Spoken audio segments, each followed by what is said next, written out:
Hey there, welcome back to Longtail University. Today is lesson 1. We're going to talk about different types of keywords. So before you jump in and just start going nuts with keyword research, you absolutely must think about your own goals because you're likely going to need different types of keywords based on those goals. And so today we're going to cover what those different keywords are. So if you're producing highly social content, or if you already have a killer Facebook page, you may not need to invest as heavily in SEO-driven keywords. On the other hand, if you want long-term consistent traffic, you might not want to target social keywords. Or you might be shooting for a more comprehensive strategy that targets all types of keywords, but you want to get the best ROI out of them.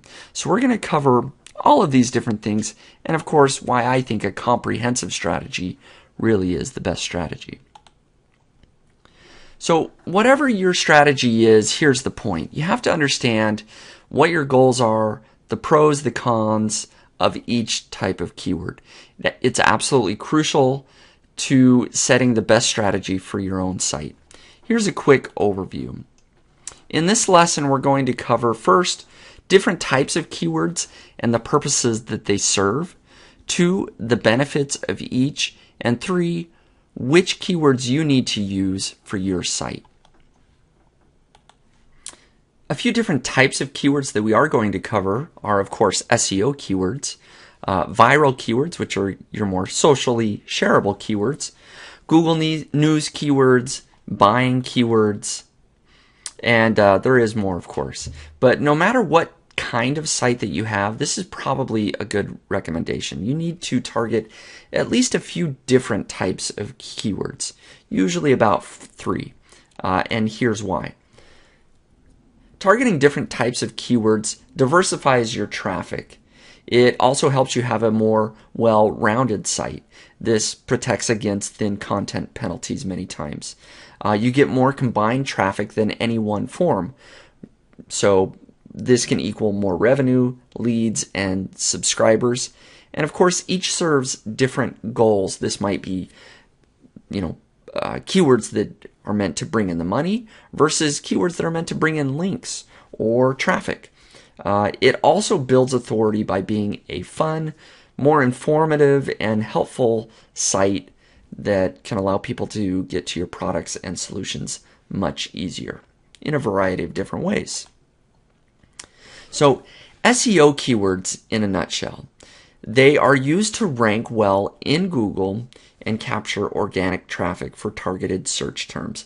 These are the most commonly talked about types of keywords. It's something that you want to rank in Google for. There are some pros and cons. Pros, first, these are more set it and forget it type keywords. They're consistent long-term, highly targeted traffic, and of course they can be very low cost. The cons is that it can take time to rank in Google, and there's no guarantee that you're going to succeed. It can also be very easy to misjudge keywords without using the proper tools or knowledge.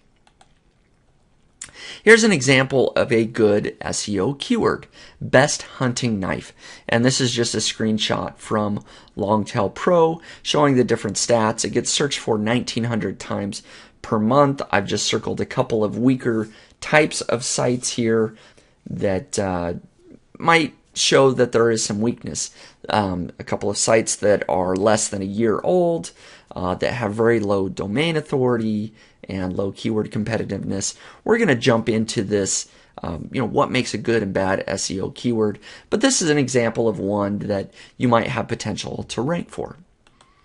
Now, I do want to clarify that you don't always have to use the word best in your keyword. Another example is one that nichepursuits.com is ranking for, how to make money from a website. A nice long tail phrase that gets searched for 390 times a month.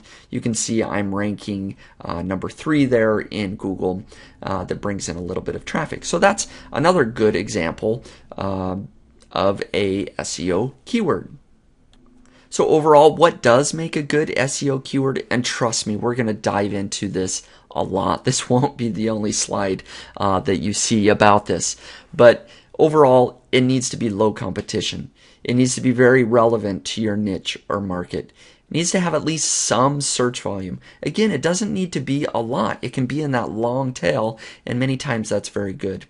And any trends in the SERPs are also true for your site, meaning that if the search engine results are trending towards only showing e-commerce sites, you should probably have an e-commerce site if you want to rank for that keyword. And if it's easy to write an article about, that just makes it even better. Now let's cover viral keywords. In a nutshell, viral keywords, and often many times more the titles than the keywords themselves, are used to create social engagement, build authority, and generate large amounts of traffic from major social media platforms like Facebook, Twitter, Tumblr, Pinterest, Reddit, you name it.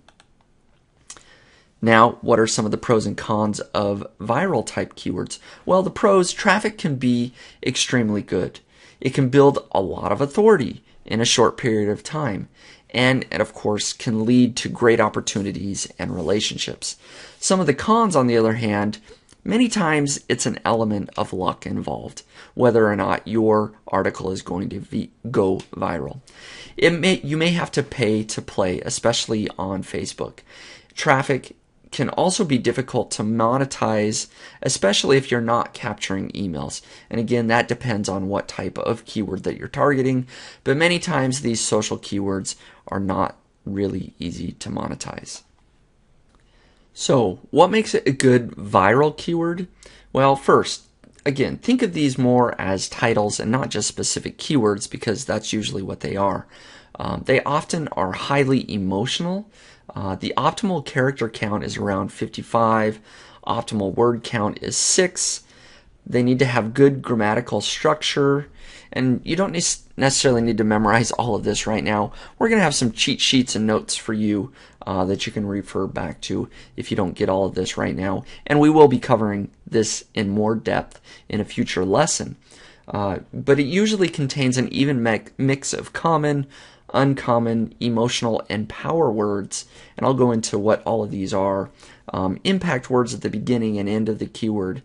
And one of these types of articles, usually a list, how to, or a question. Now for a little pro tip, there is a tool out there that measures viral potential that can be a lot of fun. It's over at coschedule.com/headline analyzer. You can find that. Just a quick example here of a great viral title / keyword. One that we have here is just how to tell if your baby is actually brilliant. That's something that you could see people might want to share a lot on Facebook or click or talk about. This is a how-to article. The character count is below that 55 we mentioned. There's 9 words. Some of the common words, how, if, is, to, and your. Uncommon words are actually and baby.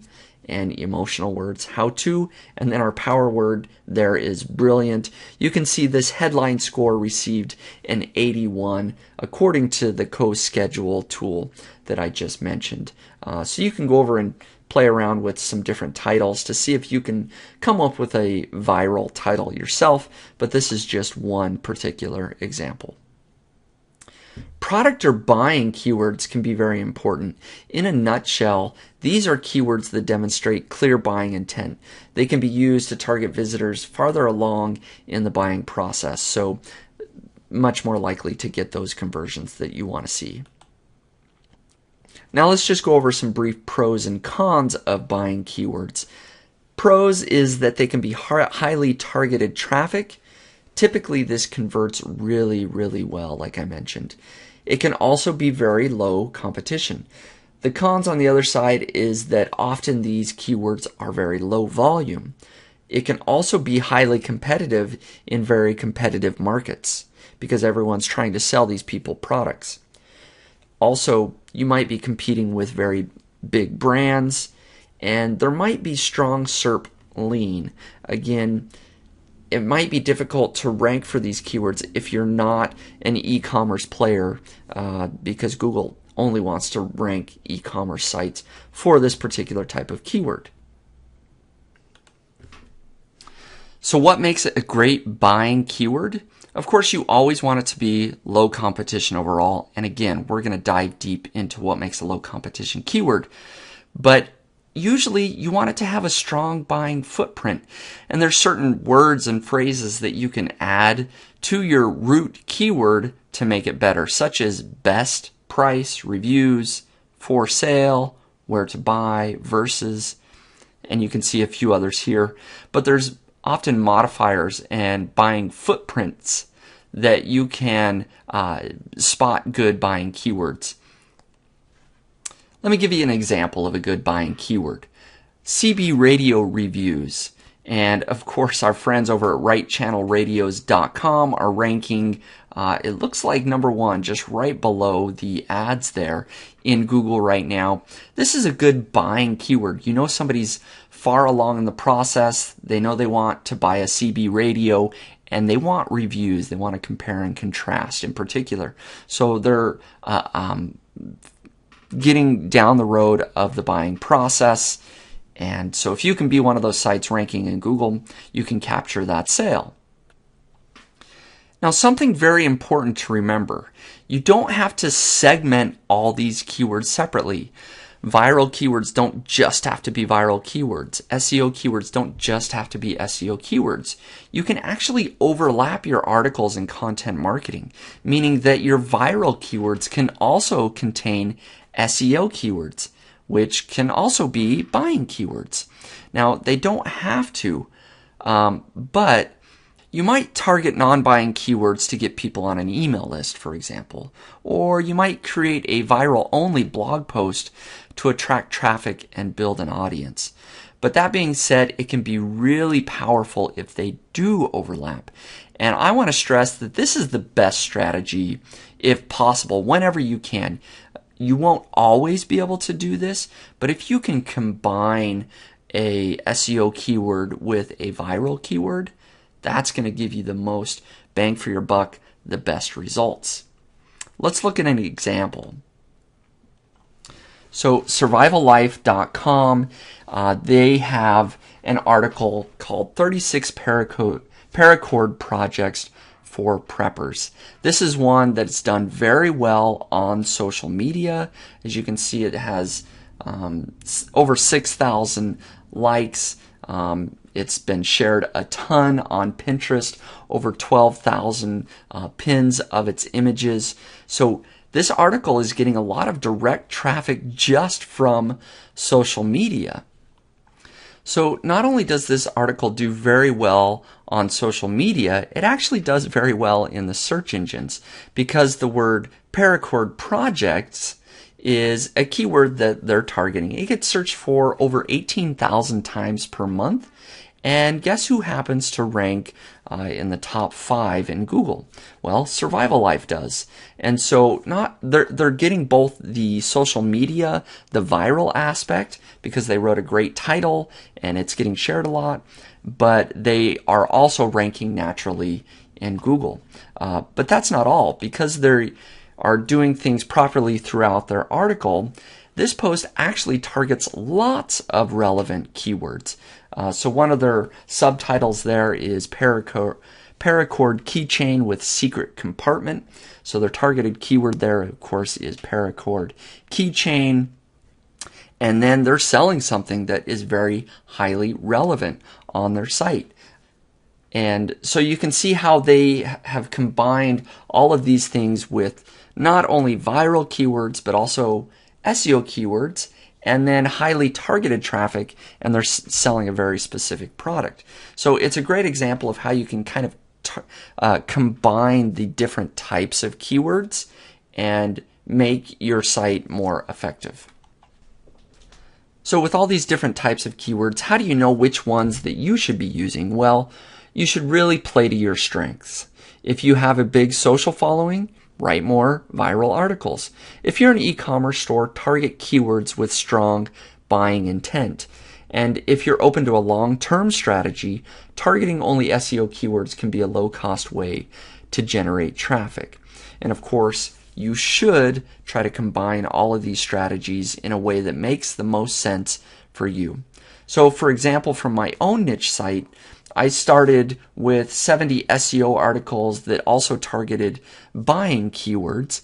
Then I focused on viral articles that I could promote through social media and outreach. So you can start one way and then shift to another, or mix and match the different keywords. So in future lessons, we're going to be diving deeper into each individual type of keyword, how to find those keywords, and then of course how to produce great content based on those keywords. So get ready for our next lesson. Thanks a lot.